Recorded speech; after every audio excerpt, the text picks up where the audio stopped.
¿Qué tal amigos? Bienvenidos a este nuevo capítulo de nuestro videocurso Audio Profesional, Diseño y Alineamiento de Sistemas de Sonido. Y pues en esta ocasión vamos a hacer un complemento de nuestro video anterior, el crossover, en donde ya explicamos la diferencia entre el divisor frecuencial, comúnmente conocido como crossover electrónico, y el crossover acústico, que es el que se da en el entorno sonoro. Entonces, en este nuevo capítulo vamos a analizar algunas situaciones que se pueden presentar a la hora de ajustar nuestro sistema. Y bien amigos, dicho lo anterior, comenzamos.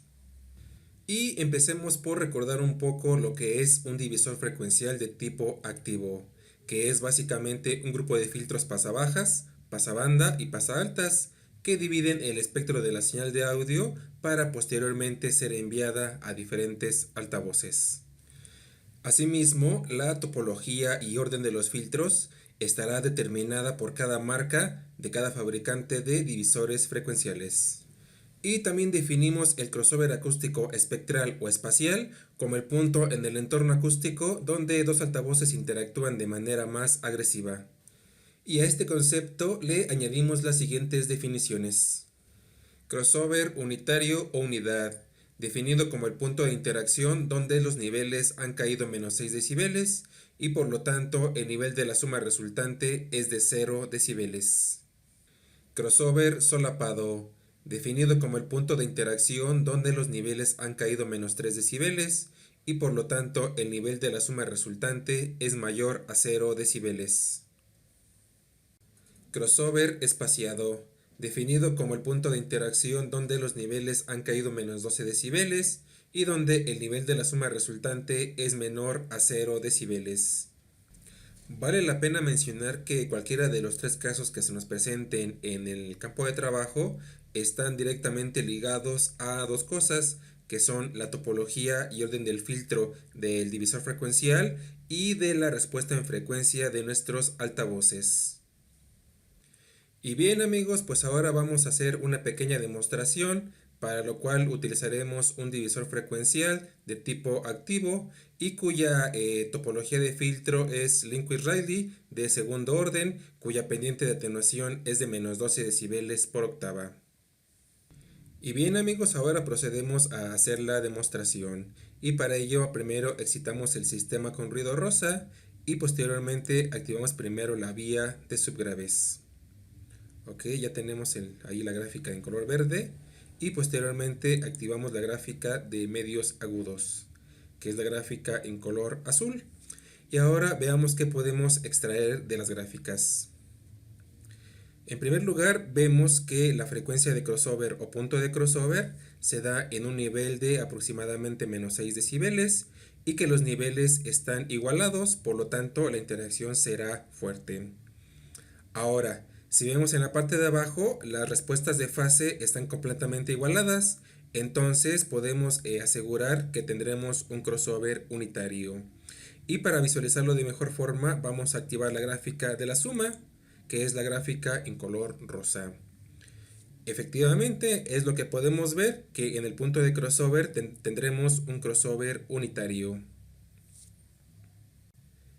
Y bien amigos, ahora veamos algunas situaciones que se pueden presentar en el campo de trabajo. Por ejemplo, una de ellas es la asimetría de nivel.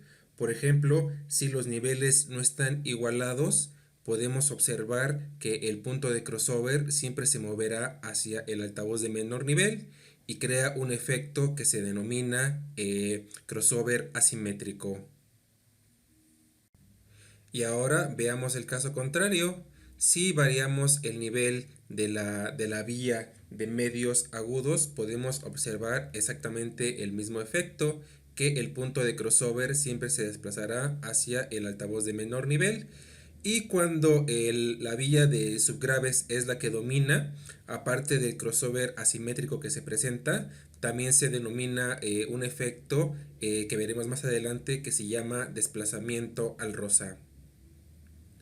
Ok, vamos a ver nuevamente el nivel para tener nuestro crossover unitario. Ok, aproximadamente a una respuesta magnitud de 0 decibeles. Bien, Ahora amigos, todas estas demostraciones las estamos haciendo en el entorno eléctrico. Entonces, ¿qué es lo que quiero demostrar?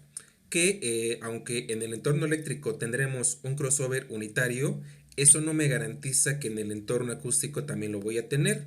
Por ejemplo, una situación que se puede presentar entre muchas es que algún técnico por accidente invierta los cables que van del amplificador hacia el altavoz y viene una catástrofe como esta. Una simple inversión de polaridad nos causa una severa cancelación en el punto de crossover. Y los mismos conceptos aplican para el crossover acústico espacial. La única diferencia es que la interacción se da en todo el rango. Y bien amigos, pues ya establecimos la diferencia entre el divisor frecuencial que se da en el entorno eléctrico y el crossover que se da en el entorno acústico, así como algunas situaciones que se pueden presentar en el campo de trabajo. Y bien amigos, así terminamos este nuevo capítulo correspondiente al complemento del video anterior del crossover, esperando como siempre que sea de su total agrado y de utilidad. Y no se olviden compartir este video y dejarme sus comentarios, ya que eso me ayudará bastante a mejorar. Hasta la próxima.